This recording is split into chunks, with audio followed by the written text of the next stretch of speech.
बघा, मुख्यमंत्री तीर्थदर्शन योजना ही सर्वांसाठी महत्त्वाची योजना आहे. जे या योजनेचा लाभ घेणार आहे त्यांनी व्यवस्थित वाचा. बघा, कोण कोण या योजनेचा लाभ घेऊ शकतो, कोण कोण पात्र आहेत आणि काय काय डॉक्युमेंट जोडावे लागणार हे आपण यात सर्व बघणार आहोत. तर चला लेक्चर सुरुवात करूया. हा व्हिडिओची सर्व माहिती बघा, कागदपत्रे वगैरे ऑनलाईन काय लागणार काय नाही हे सर्व आपण यानुसार बघणार आहोत. तर बघा काय काय बघणार आहोत. कागदपत्रे कोणती कोणती आवश्यक आहे आणि कोण कोण या योजनेसाठी पात्र आहेत, पात्रता बघूया. आणि आणखी अर्ज प्रक्रिया कशा पद्धतीची आहे ते पण आपण यात सविस्तर असं बघणार आहोत. आणि लाभार्थ्याची निवड कशी होणार आहे, काय काय फायदे होणार आहे त्यांना, कागदपत्रे कोणती जोडावी लागणार आहेत, तसेच त्यांना कोणत्या सोयीसुविधा यामधून मिळणार आहे, अपात्र कोण ठरणार आहे, यात पात्रतेच्या अटी, हे सर्व आपण यात क्लिअर बघणार आहोत. तर चला बघूया काय आहे महाराष्ट्रातील मुख्यमंत्री तीर्थदर्शन योजनेसाठी पात्रता. तर बघा, महत्त्वाची आता घोषणा झाली याची आणि निघाले पण फॉर्म. बघा 14 जुलैचा GR आहे. 14 जुलैला ही योजना चालू झाली आहे. तर तुम्ही अप्लाय करू शकता. बघा तारीख दिलेली आहे 14 जुलै 2024. बघा, मुख्यमंत्री तीर्थदर्शन योजना सुरू कोणाला मिळणार लाभ वाचा, नियम आणि अटी. आणि पब्लिश कधी झाली तर 14 जुलै 2024ला, म्हणजे दुपारी 12 वाजता. बघा, ज्येष्ठांना देशातील महत्त्वाच्या थोडी माहिती बघूया. सविस्तर अशी माहिती पण आहे, म्हणजे त्याच्यात सर्व दिलेले आहे. त्या माहितीत कोण कोण फॉर्म भरू शकतो, काय काय नाही, ते सर्व आपण स्टेप बाय स्टेप बघत आहोत. तर बघा, शेवटपर्यंत बघा व्हिडिओ. आणि नवीन असाल तर प्लीज सबस्क्राईब करून ठेवा, जेणेकरून नेक्स्ट अपडेट याची तुम्हाला जेव्हाही व्हिडिओ टाकेल तेव्हा तुम्हाला मिळून जाईल. तर बघा, ज्येष्ठांना देशातील महत्त्वाच्या तीर्थक्षेत्राची मोफत यात्रा करण्यासाठी मुख्यमंत्री तीर्थदर्शन योजना राबवण्याचे नुकतेच मुख्यमंत्री एकनाथ शिंदे यांनी घोषणा केली आहे. त्यानुसार सदर योजनेचा शासन निर्णय आज सामाजिक न्याय विभागाने प्रसिद्ध केला आहे. बघा, GR प्रसिद्ध झालेला आहे आणि योजनासुद्धा चालू झाली आहे. बघा, मुंबई राज्यातील सर्व धर्मियांमधील 60 वर्षे व त्यावरील ज्येष्ठ नागरिकांना शासनाने मोठी आनंदाची बातमी दिली आहे. ज्येष्ठ नागरिकांनी 60 वर्षावरील सर्व, म्हणजे जे काही 60 वर्षावरील प्रौढ लोक आहेत त्यांच्यासाठी ही योजना आहे. ज्येष्ठांना देशातील महत्त्वाच्या तीर्थक्षेत्राची मोफत यात्रा करण्यासाठी मुख्यमंत्री तीर्थदर्शन योजना राबवण्याचे नुकतेच मुख्यमंत्री एकनाथ शिंदे यांनी घोषणा केली आहे. सदर योजनेचा शासन निर्णय सामाजिक न्याय विभागाने प्रसिद्ध केला आहे. बघा, भारतातील एकूण 73 व महाराष्ट्र राज्यातील 66, एकूण किती तीर्थक्षेत्र आहे याच्यात? भारतातील एकूण 73 आणि महाराष्ट्र राज्यातील एकूण 66. आपल्या महाराष्ट्र राज्यात 66 तीर्थक्षेत्र आहे आणि भारतात एकूण 73. तर एवढ्या तीर्थक्षेत्राचा या योजनेत समावेश करण्यात आलेला आहे. जवळपास देशातील व राज्यातील सर्व महत्त्वाच्या तीर्थक्षेत्राचा समावेश करण्यात आला आहे. देशातील मोठ्या तीर्थयात्रांना जाऊन मनशांती तसेच आध्यात्मिक पातळी गाठणे सुकर व्हावे यासाठी राज्यातील सर्व धर्मियांमधील ज्येष्ठ नागरिकांना भारतातील तीर्थक्षेत्रांना मोफत भेटीची दर्शनाची संधी मुख्यमंत्री तीर्थदर्शन योजनेच्या माध्यमातून मिळणार आहे. तर बघा, सर्वांना मोफत संधी मिळणार आहे या योजनेच्या माध्यमातून. या योजनेअंतर्गत राज्यातील व देशातील प्रमुख तीर्थक्षेत्रांचा समावेश करण्यात आला असून या योजनेअंतर्गत निर्धारित तीर्थक्षेत्रात पैकी एका यात्रेकरिता पात्र व्यक्तीला या योजनेचा एक वेळ लाभ मिळणार आहे. बघा, या योजनेसाठी एकच वेळा लाभ मिळणार आहे, म्हणजे एक वेळाच फॉर्म भरू शकतो असं त्याचं म्हणणं आहे. म्हणजे फॉर्म भरला तर त्यांना जाणे अनिवार्य आहे, किंवा फॉर्म म्हणजे त्यांचा नाही क्लिअर झाला तर ते नेक्स्ट टाईमसुद्धा फॉर्म भरू शकतात. पात्र व्यक्तीला या योजनेचा एक वेळा लाभ मिळणार आहे. तसेच प्रवास खर्चासाठी कमाल मर्यादा प्रति व्यक्ती 30,000 रुपये इतकी राहणार आहे.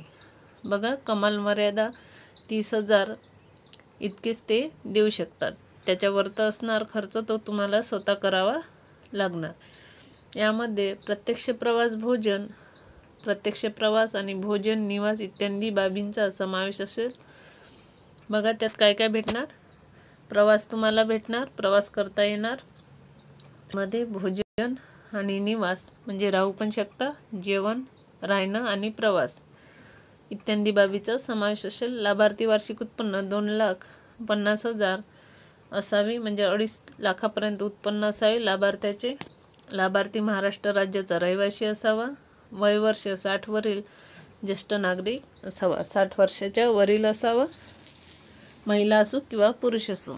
60 वर्षाच्या वरती वय असावं आणि महाराष्ट्र राज्यातील रहिवासी असावे आणि त्यांचे उत्पन्न 2.5 लाखापेक्षा म्हणजे 2.5 लाखपर्यंत असावे किंवा त्याच्यापेक्षा जास्त नसावे. एवढं त्याचं क्रायटेरिया आहे. सदर योजनेचा लाभ मिळवण्यासाठी ऑनलाईन अर्ज सादर करावे लागणार आहे. बघा, या योजनेचा लाभ घेण्यासाठी ऑनलाईन अर्ज करावे लागणार आहे. सदर योजनेअंतर्गत तथा बस प्रवासाचे आयोजन करण्यासाठी अधिकृत टुरिस्ट कंपन्या तसेच रेल्वे प्रवासासाठी IRCTC समकक्ष अधिकृत असलेल्या अधिकृत कंपन्यांची निवड करण्यात येणार. तसेच प्रवाशांची निवड जिल्हा स्तरावर स्थापन करण्यात आलेल्या जिल्हास्तरीय समितीद्वारे करण्यात येणार आहे. बघा, प्रवाशांची लिस्ट लागणार. ज्यांचे फॉर्म त्यात गेले आणि त्यांची निवड झाली त्यांची इथे लिस्ट लागणार. प्रवाशांची निवड जिल्हा स्तरावर स्थापन करण्यात आलेल्या जिल्हास्तरीय समितीद्वारे करण्यात येणार. त्याचप्रमाणे प्रत्येक जिल्ह्यासाठी लोकसंख्येच्या प्रमाणात कोटा निश्चित करण्यात येऊन प्राप्त झालेल्या अर्जाच्या उपलब्धतेनुसार लॉटरीद्वारे प्रवाशांची निवड करण्यात येणार आहे. बघा, लॉटरी निघणार आहे त्याची आणि त्यातून मग प्रवाशांची निवड करण्यात येणार आहे. 75 वर्षावरील अर्जदाराला त्यांच्या जीवनसाथी किंवा सहाय्यक यापैकी एकाला त्यांच्यासोबत नेण्याची परवानगी असेल. बघा, 75 वर्षाच्या वरील जे कोणी अर्जदार आहे ते त्यांच्यासोबत म्हणजे दोघं नवरा बायको किंवा त्यांचा मुलगा किंवा मुलगी असं कोणी एक जण सोबत जाऊ शकतो. तर सहाय्यक यापैकी एकाला त्यांच्यासोबत नेण्याची परवानगी असेल. सदर योजनेच्या राज्यस्तरावरील संनियंत्रण व आढावा घेण्याकरता राज्यस्तरावर सामाजिक न्याय विभागाचे मंत्री यांच्या अध्यक्षतेखाली 17 सदस्यांची समिती गठीत करण्यात आली आहे.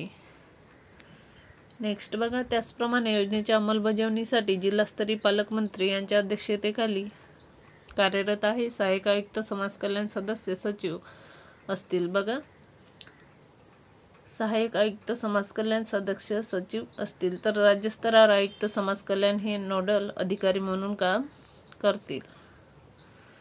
नेक्स्ट बघा, योजनेच्या लाभार्थ्याची पात्रता. लाभार्थी महाराष्ट्र राज्याचा रहिवासी असणं आवश्यक आहे. बघितलंय, वय वर्षे 60 व त्यावरील ज्येष्ठ नागरिक. लाभार्थी कुटुंबाचे उत्पन्न 2.5 लाखापेक्षा जास्त नसावे, हे त्याचं वय मर्यादा आहे. अपात्रतेच्या अटी बघा, ज्यांच्या कुटुंबातील सदस्य आयकरदाता आहे ते अपात्र आहे. ज्यांच्या कुटुंबातील सदस्य नियमित कायम कर्मचारी म्हणून सरकारी विभाग, उपक्रम मंडळ, भारत सरकार किंवा राज्य सरकारच्या स्थानिक संस्थेमध्ये कार्यरत आहे, म्हणजे जे नोकरीवर आहेत गव्हर्मेंट, त्यांना नाही, ते अपात्र ठरणार. तथापि 2.5 लाखापर्यंत उत्पन्न असलेले बाह्य यंत्रणाद्वारे कार्यरत असलेले कर्मचारी, स्वयंसेवी कामगार आणि कंत्राटी कर्मचारी पात्र ठरतील. बघा, ते पात्र ठरतील. ज्यांच्या कुटुंबातील सदस्य विद्यमान किंवा माजी खासदार आहेत ते अपात्र ठरणार. ज्यांच्या कुटुंबातील सदस्य भारत सरकार किंवा राज्य सरकार, बोर्ड, कॉर्पोरेशन, उपक्रमाचे अध्यक्ष, उपाध्यक्ष, संचालक सदस्य आहेत ते पण अपात्र ठरणार. ज्यांच्याकडे 4 चाकी वाहन आहे ते पण अपात्र ठरणार. प्रवासासाठी शारीरिक आणि मानसिकदृष्ट्या सक्षम असणे आवश्यक आहे. बघा, तुमच्या हातापायाने व्यवस्थित तुम्ही असले पाहिजे असं त्यात व्यवस्थित सांगितले आहे. शारीरिकदृष्ट्या आणि मानसिकदृष्ट्या सक्षम असले पाहिजे आणि कोणत्याही संसर्गजन्य रोगाने ग्रस्त नसावे. TB, हृदयाशी संबंधित, श्वसनरोग, कोरोनरी अपुरेपणा, कोरोनरी थ्रोम्बोसिस, मानसिक आजार, संसर्गजन्य आजार अशा रोगांनी ग्रस्त असलेले नसावे. बघा आवश्यक कागदपत्र बघा. योजनेच्या लाभासाठी ऑनलाईन अर्ज करावे लागणार. तर ऑनलाईन अर्ज महत्त्वाचा आहे. त्याच्याशिवाय फॉर्मच गेला नाही तुमचं नाव कसं येणार. नेक्स्ट बघा लाभार्थ्याचे आधार कार्ड किंवा रेशन कार्ड. आधार कार्ड किंवा रेशन कार्ड. नेक्स्ट 3 नंबरचं बघा महाराष्ट्र राज्याचे अधिवास प्रमाणपत्र, म्हणजेच इथे तुम्ही राहताय किंवा डोमिसियल किंवा महाराष्ट्र राज्यातील जन्माचा दाखला. लाभार्थ्याचे अधिवास प्रमाणपत्र उपलब्ध नसेल तर तो त्यावेळी लाभार्थ्याचे 15 वर्षापूर्वीचे रेशन कार्ड किंवा आपलं मतदान ओळखपत्र किंवा शाळा सोडल्याचे प्रमाणपत्र किंवा जन्मदाखला या 4 पैकी तो एक जोडू शकतो. बघा रेशन कार्ड, मतदान कार्ड म्हणजे शाळा सोडल्याचं प्रमाणपत्र म्हणजेच तुमची TC आणि जन्माचा दाखला याच्या 4 पैकी एक कोणतंही तुम्ही जोडा, ज्याच्याकडे डोमिसाईल सर्टिफिकेट नसेल त्यांनी. सक्षम प्राधिकारी यांनी दिलेल्या कुटुंब प्रमुखाचा उत्पन्नाचा दाखला. बघा उत्पन्नाचा दाखला सुद्धा जोडावा लागणार. वार्षिक उत्पन्न रुपये 2.5 लाखापर्यंत असणे अनिवार्य. किंवा पिवळे किंवा रेशन कार्ड, केशरी रेशन कार्ड. बघा उत्पन्नाचा दाखला नसेल तर पिवळे किंवा केशरी रेशन कार्ड चालेल, ते पण तुम्ही जोडू शकता. वैद्यकीय प्रमाणपत्र म्हणजेच तुम्ही शरीराने आणि चांगले आहात असं दवाखान्याचं प्रमाणपत्र लागेल. पासपोर्ट आकाराचा फोटो लागेल. जवळच्या नातेवाईकाचा मोबाईल क्रमांक लागेल. बघा नातेवाईकांचे मोबाईल क्रमांकसुद्धा तिथे अपलोड करायचे आहे, जेणेकरून तुम्हाला याच्या दरम्यान जर काही झालं तर त्यांना ते कळवू शकेल. सदर योजनेच्या अटी शर्तीचे पालन करण्याबाबतचे हमीपत्र. बघा हमीपत्रसुद्धा जोडावे लागणार. तिथे अपलोडच करायचं आहे. सर्व दिलेलंच असतात. व्यवस्थित भरा फॉर्म. बघा लाभार्थ्याची निवड मुख्यमंत्री तीर्थदर्शन योजनेअंतर्गत प्रवाशांची निवड जिल्हा स्तरावर स्थापन करण्यात आलेल्या जिल्हास्तरीय समितीद्वारे पुढील प्रक्रियेनुसार केली जाईल. तर बघा प्रत्येक ठिकाणच्या प्रवासासाठी जिल्हानिहाय कोटा निश्चित केला जाईल, ज्यामध्ये अर्जदारांच्या संख्येसह जिल्ह्यातील लोकसंख्येच्या प्रमाणात अधिभार देऊन कोटा निश्चित केला जाईल. आधारित लॉटरीद्वारे लॉट्सचे संगणकीकृत ड्रॉ प्रवाशांची निवड केली जाईल. कोट्यातील 100% अतिरिक्त लोकांसाठी प्रतीक्षा यादी देखील तयार केली जाईल. बघा प्रतीक्षा यादीसुद्धा लावली जाणार. निवडलेला प्रवासी प्रवासाला न गेल्यास प्रतीक्षा यादीत समाविष्ट असलेल्या व्यक्तीला प्रवासास पाठवता येईल. निवडलेली प्रवासी व्यक्ती प्रतीक्षा यादी विभागाच्या पोर्टलवर, जिल्हाधिकारी कार्यालयावर आणि समाज कल्याण विभागाच्या सहाय्यक आयुक्त कार्यालयाच्या सूचना फलकांवर आणि योग्य वाटेल अशा इतर माध्यमांद्वारे प्रसारित केली जाईल. फक्त निवडलेली व्यक्ती तीर्थयात्रेला जाऊ शकेल. बघा ज्यांची निवड झाली तेच जाऊ शकेल आणि त्यांच्यासोबत कोणत्याही व्यक्तीला घेऊन त्यांच्यासोबत इतर कोणत्याही व्यक्तीला घेऊन जाऊ शकणार नाही. जे म्हणजे 75च्या वर आहेत तेच एक जण आपल्यासोबत असं घेऊन जाऊ शकतं. जर पती पत्नीने स्वतंत्रपणे अर्ज केला असेल आणि एकाची लॉटरीत निवड झाली असेल आणि दुसऱ्या जोडीदाराची लॉटरी निवड झाली नसेल तर आयुक्त, समाज कल्याण आयुक्तालय पुणे त्यांना किंवा तिला यात्रेवर पाठवण्याचा निर्णय घेऊ शकतील. दोघांपैकी एकच जाणार, ज्याची निवड झाली असेल ते. अर्ज करण्याची प्रक्रिया. मुख्यमंत्री तीर्थदर्शन योजनेचे अर्ज पोर्टल, मोबाईल ॲपद्वारे, सेतू सुविधा केंद्राद्वारे. बघा अर्ज पोर्टल मोबाईल ॲपद्वारे सुद्धा करू शकतो, सेतू सुविधा केंद्राद्वारे सुद्धा करू शकतो. त्यासाठी पुढील प्रक्रिया विहित केली आहे. पात्र ज्येष्ठ नागरिकास या योजनेसाठी ऑनलाईन अर्ज करता येईल. ऑनलाईन अर्ज सादर करता येत नसेल त्यासाठी अर्ज भरण्याची सुविधा सेतू केंद्रात आहे. बघा ज्यांना अर्ज भरता येत नाही त्यांनी सेतू सुविधा केंद्रातून अर्ज भरून घ्या, ज्यांना या योजनेचा लाभ घ्यायचा असेल त्यांनी. अर्ज भरण्यासाठी संपूर्ण प्रक्रिया विनामूल्य आहे. बघा, त्यासाठी तुम्हाला कसलेही शुल्क हे द्यावे लागणार नाही. अर्जदाराने स्वतः उपरोक्त ठिकाणी उपस्थित राहणे आवश्यक असेल, जेणेकरून त्यांचा थेट फोटो काढता येईल आणि KYC करता येईल. यासाठी अर्जदाराने खालील माहिती आणणे आवश्यक आहे. बघा, कुटुंबाचे प्रमुख ओळखपत्र म्हणजेच रेशन कार्ड, स्वतःचे आधार कार्ड हे त्यांनी सोबत आणावे. नेक्स्ट बघा, मुख्यमंत्री तीर्थदर्शन योजनेच्या पात्रता. बघा, बघितलं आपण, हे परत रिपीट झालं आहे. 60 वर्ष वय, महाराष्ट्र राज्याचा रहिवासी, वार्षिक उत्पन्न 2,50,000पेक्षा जास्त नसावे. अपात्रतेचे निकष बघा, कुटुंबातील सदस्य आयकर भरत असेल तर अपात्र आहे. ज्यांच्या कुटुंबातील सदस्य नियमित मंडळ किंवा नोकरीवर असेल ते सुद्धा अपात्र आहे. 2.5 लाख रुपयेपेक्षा जास्त उत्पन्न असेल ते सुद्धा अपात्र आहे. 4 चाकी असेल ते अपात्र आहेत. हे सर्व त्यात दिलं आहे.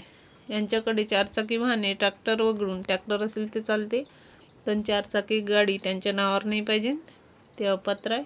आणि जे असंख्य अशा रोगाने ग्रस्त आहेत ते सुद्धा चालणार नाही.